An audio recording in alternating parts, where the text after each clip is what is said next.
Olá, nós vamos falar hoje sobre poesia, com vistas ao concurso literário Firjan SESI. Poesia, a origem da palavra poesia está relacionada à ideia de criação. E o que é criação? Criação é fazer existir alguma coisa que não existia, que passa a ser criada. Na Bíblia, como todos sabem, dizem que Deus criou o mundo apressadamente em 6 dias. E na história, os poetas criaram mitos e, de certa forma, criaram também a própria nacionalidade.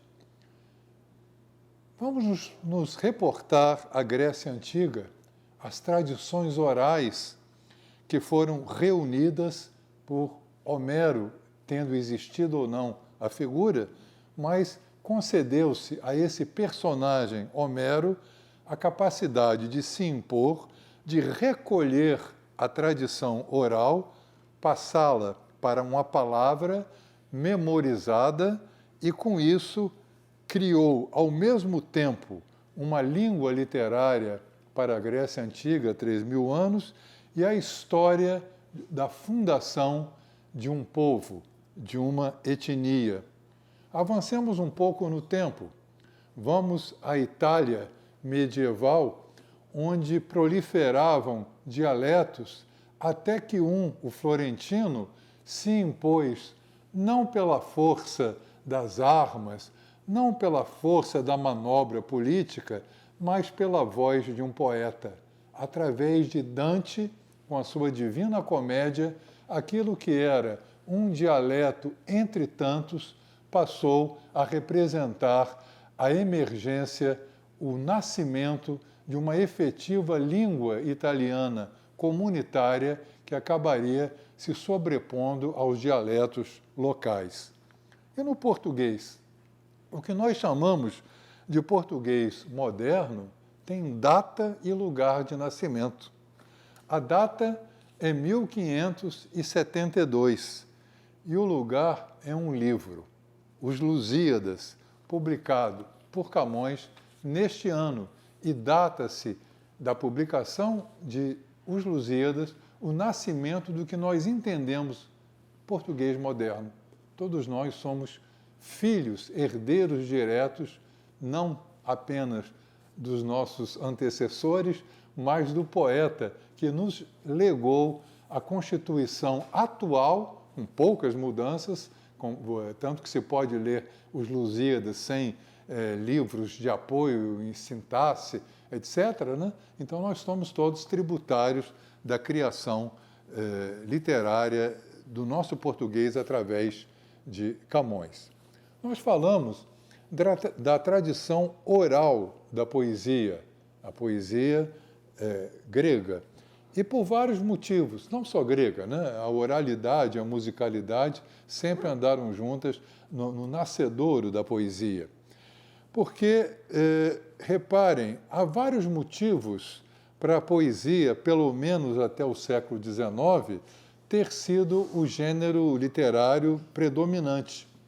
Porque a poesia, para um público analfabeto, talvez, e para um público que não tinha acesso, de qualquer maneira, ao objeto livro, senão de maneira muito rarefeita, né?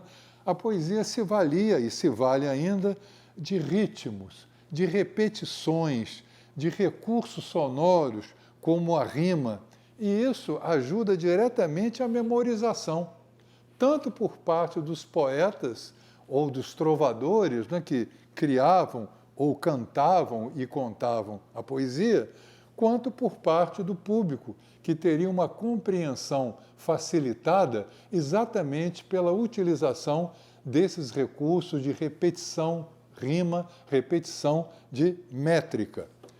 E no português, Brasil e Portugal, como vocês sabem, a medida por excelência é, na poesia, a redondilha maior, o poema de 7 sílabas. Tan, tan, tan, tan, tan, tan, tan, tan, tan, tan, tan, tan, tan, tan. Então, nesse tan, tan, tan, tan, tan, tan, tan, vocês podem imaginariamente colocar qualquer conteúdo, porque o ritmo segura a barra desse conteúdo pela sua reiteração.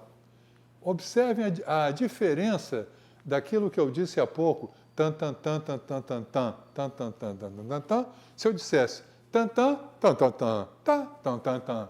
Então, na segunda vez, eu utilizei ritmos livres do verso livre, e vocês notam que o leitor não tem como memorizar essa cadência, porque ela está baseada numa imprevisibilidade, enquanto há o conforto métrico da redondilha ou do decassílabo, né, baseado exatamente no contrário, que é uma certa reiteração do padrão do ritmo e, eventualmente, até recorrendo à rima, embora não seja tão fundamental quanto o ritmo para definir a poesia.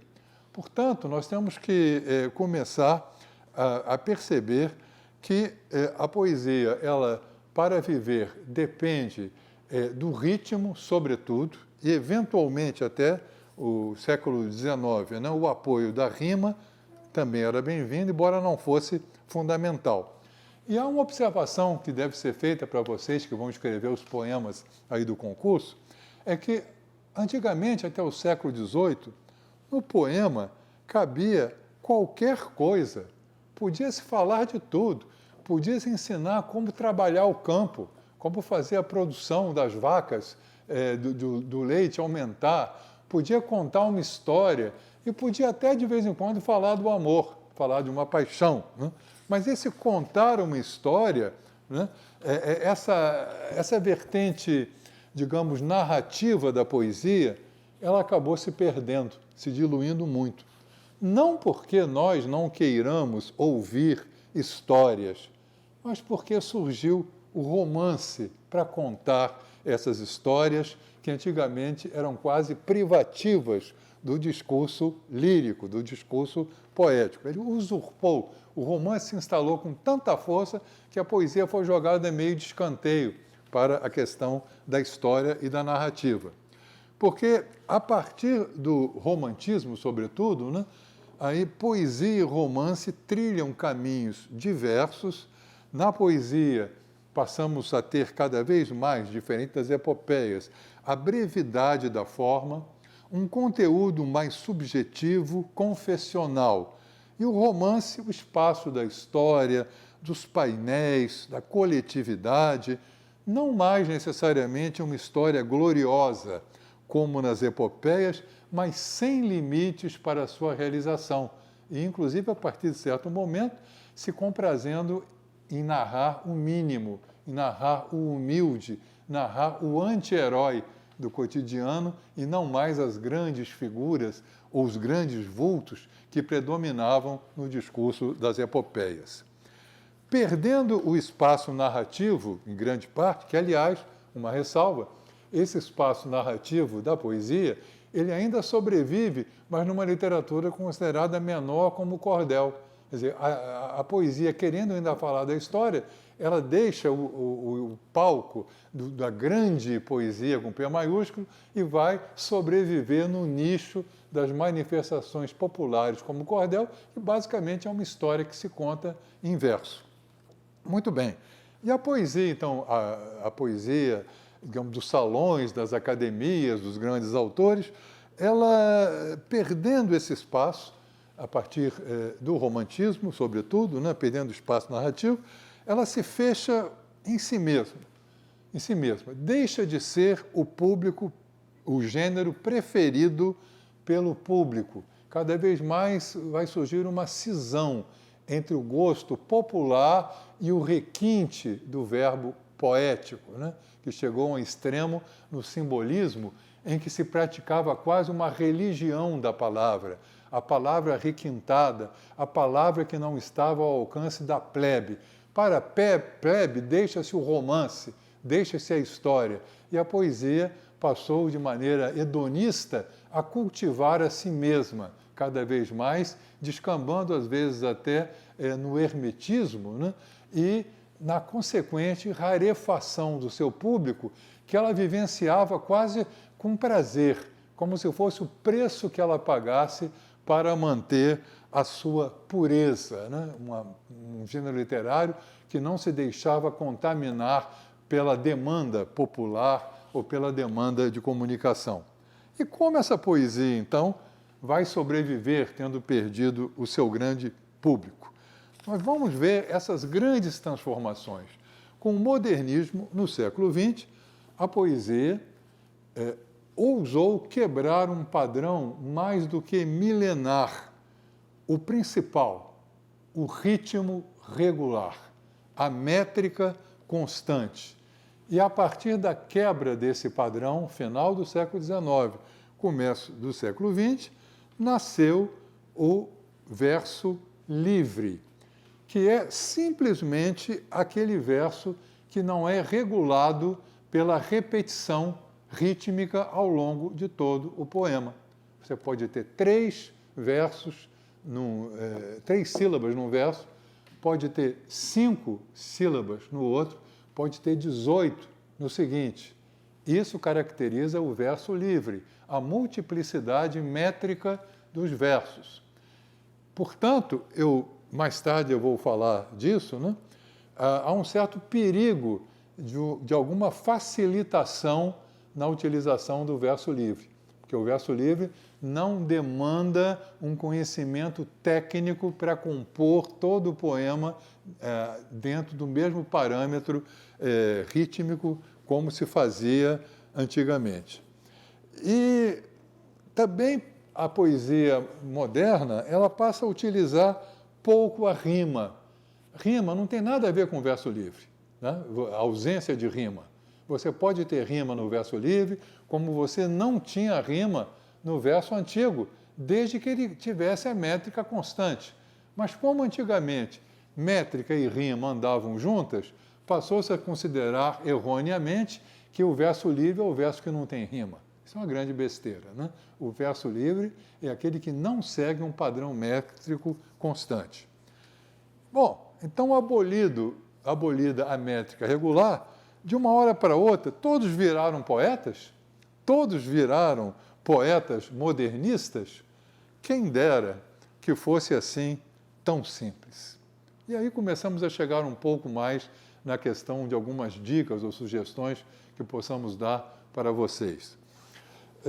O tipo de verso, seja livre, seja regularmente metrificado, não garante nada em termos de eficácia poética. É um simples instrumento. E se o tipo de verso não garante, o tema garantiria? Você vai escolher um tema bacana para escrever o seu poema? De jeito nenhum. O tema também nada garante. Aliás, já foram todos muito explorados. O amor, a tristeza, a solidão, a alegria. Lamento talvez decepcionar alguns de vocês, mas nada disso é poético. Amor não é poético, tristeza não é poética, né? Guarda-chuva não é poético, nada disso. Porque tudo vai ser ou não poético, dependendo da maneira como isso vai entrar no texto. Né? Porque você não pode ter um guarda-chuva prévio, né, de proteção, achando, vou fazer poesia porque eu vou falar de amor, ou porque eu vou usar determinada palavra. Porque se o tema em si não é poético, a priori, né, muito menos as palavras, como flor, né, lua, sol. É ilusão achar que esses signos garantam poesia ao texto, porque muitas vezes é o contrário. Já são palavras e expressões tão gastas na poesia que é difícil você resgatar ainda algum teor de poeticidade em palavras que já foram utilizadas por 378 mil poetas. Essa, aliás, era uma preocupação do meu querido poeta de eleição, um deles, que é João Cabral de Melo Neto, né? Ele falava de palavras que perderam todo o vigor, né, de tão gastas, seriam quase que irrecuperáveis para a utilização na poesia. E aí nós retornamos ao início da nossa conversa. Poesia igual a criação.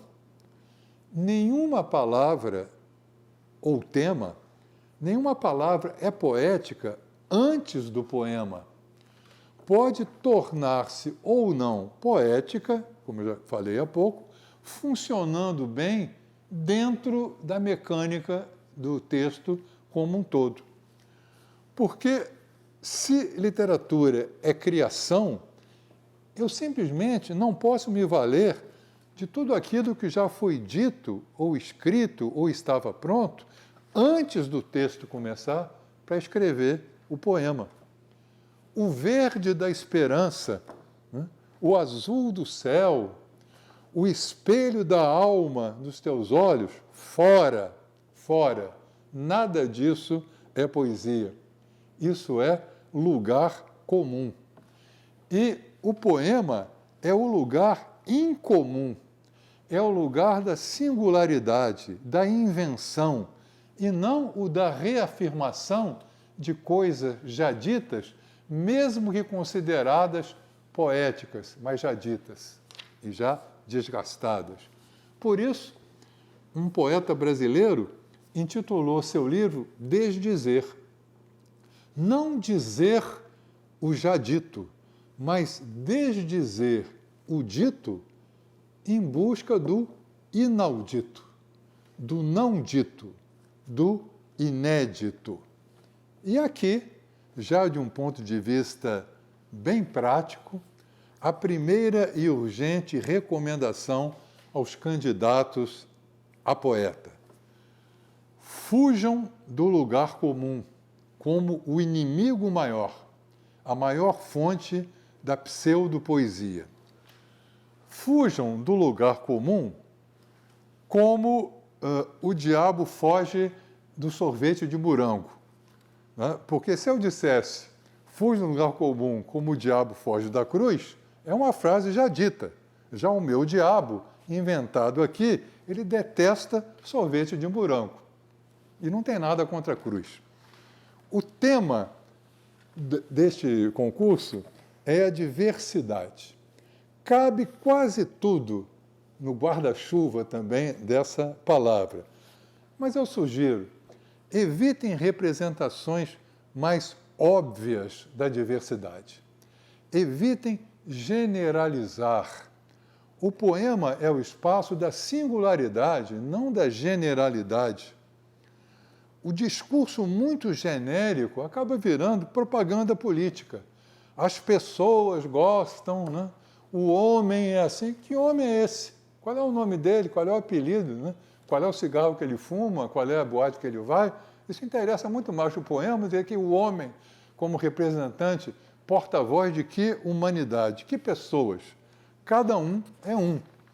E evite também, falando de diversidade, a tentação hegemônica do discurso da diversidade. Porque essa diversidade deve ser compreendida, respeitada e estimulada como uma bem-vinda prática da diferença, mas não como um modelo universal ou autoritário, porque senão vamos inverter os signos e os não diversos é que passam a ser estigmatizados, colocados à margem. Reparem que eu enfatizei o que não se deve fazer. Não devemos ser genéricos, devemos evitar o lugar comum. O discurso genérico e o lugar comum, até agora. Outro aspecto. Tenham liberdade para utilizar o verso livre ou o verso regularmente medido. Não acreditem em legislações prescritivas, dizendo que o verso tradicional já está morto ou abolido. Mas eu sugiro apenas que usem com cautela e conhecimento o verso medido. Porque num poema de verso livre, vocês podem utilizar a métrica que quiserem em qualquer verso e ninguém vai dizer que está errado, porque é livre. Então, se é livre, não tem limite. Mas, se você num poema regular escreve 9 versos com 10 sílabas e um verso com 11, desculpa, você errou. Aí há um erro técnico, porque a proposta do poema é ser regular. Regular tem que saber fazer, tem que ser 10 o tempo todo. Se você faz um verso de 11, cria um verso de pé quebrado e deve levar imediatamente esse verso ao hospital ortopédico das palavras, para tentar engessar um pouco e amputar uma parte dele, né, e fazer com que ele entre na medida. Mas, se nós já vimos até aqui tudo o que não fazer, o que fazer? Como trabalhar um poema?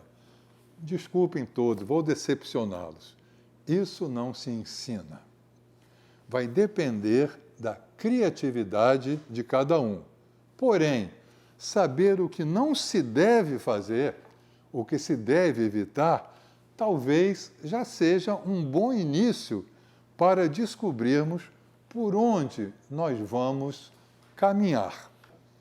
E eu vou concluir aqui com 3 poemas, 2 ou 3, dependendo do tema de que nós dispomos, que falam da impossibilidade de apostar e apontar certezas, pois a certeza é o contrário da poesia, que vive da superação e da transformação dos discursos bem assentados e seguros de si mesmo, da transformação desses discursos em alguma coisa viva, em alguma coisa nova, alguma coisa às vezes até insegura, mas que se recusa a ser a repetição do que já foi dito.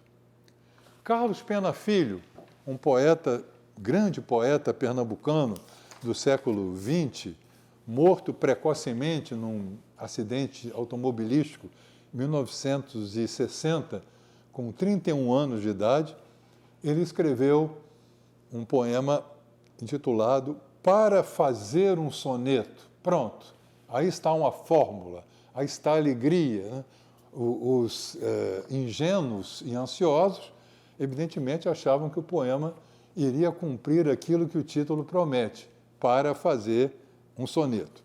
E aí, quando o leitor aprendiz, né, já está todo feliz, acompanhando passo a passo, verso a verso, o possível segredo da criação, vem a decepção final nos últimos 3 versos, quando Carlos Pena Filho conclui, na sequência de várias falsas receitas, da seguinte maneira: mas ao chegar ao ponto em que se tece, dentro da escuridão, a vã certeza, ponha tudo de lado e então comece. Então, o soneto do aprendiz vai começar a partir da dissipação da vã certeza e depois de jogar de lado para fora todos aqueles truques ou aquele receituário que o poema fingiu que estava dando para o seu leitor ou para o seu aprendiz. Aproveito a deixa da escuridão e peço licença a vocês para citar um poema de minha autoria, mas que trata do assunto, por isso que está aqui, chamado Autorretrato, e que também descreve alguns caminhos possíveis da criação do texto, investindo um pouco na linha do Carlos Pena Filho, né, na criação de uma expectativa de uma verdade que o autorretrato revela, para mostrar como essa expectativa é completamente vã e frustrada. Um poeta nunca sabe onde sua voz termina, se é dele de fato a voz que no seu nome se assina. Nem sabe se a vida alheia é seu pasto de rapina, ou se o outro é quem lhe invade numa voragem assassina. Nenhum poeta conhece esse motor que maquina a explosão da coisa escrita contra a crosta da rotina. Entender inteiro o poeta é bem malsinada sina. Quando o supomos em cena, já vai sumindo na esquina, entrando na contramão do que o bom senso lhe ensina. Por sob a sona da sombra, navega em meio à neblina. Sabe que nasce do escuro a poesia que o ilumina. Sei que vocês ficaram tristes com isso, né?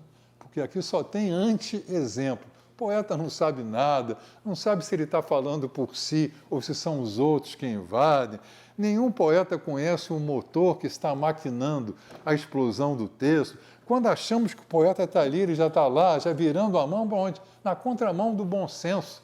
Então, como é que a gente vai querer que o poeta possa ter certeza ou segurança daquilo que ele diz ou naquilo que ele supõe saber acerca daquilo que ele está fazendo?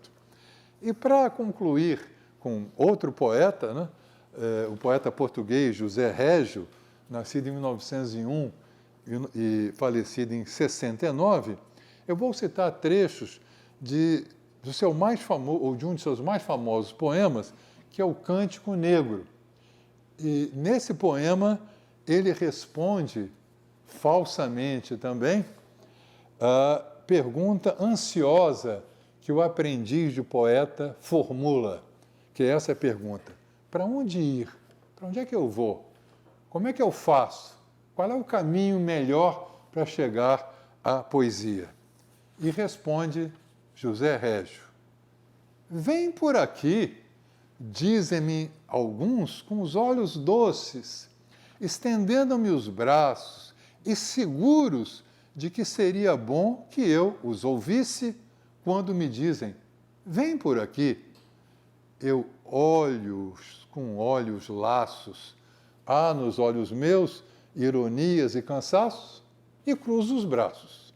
Se vim ao mundo, foi só para desflorar florestas virgens e desenhar meus próprios pés na areia inexplorada.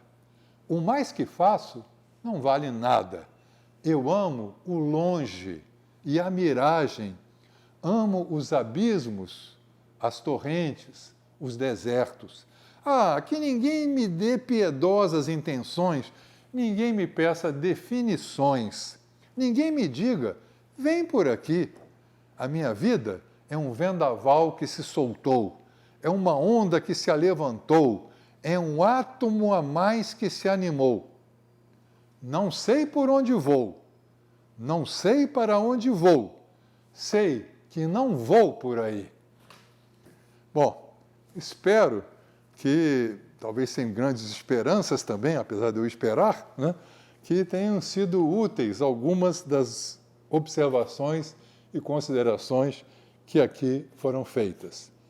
E, seguindo e segundo o conselho de Carlos Pena Filho, mas talvez sem necessariamente colocarem tudo que aqui foi dito de lado, eu só posso dizer: então, comecem.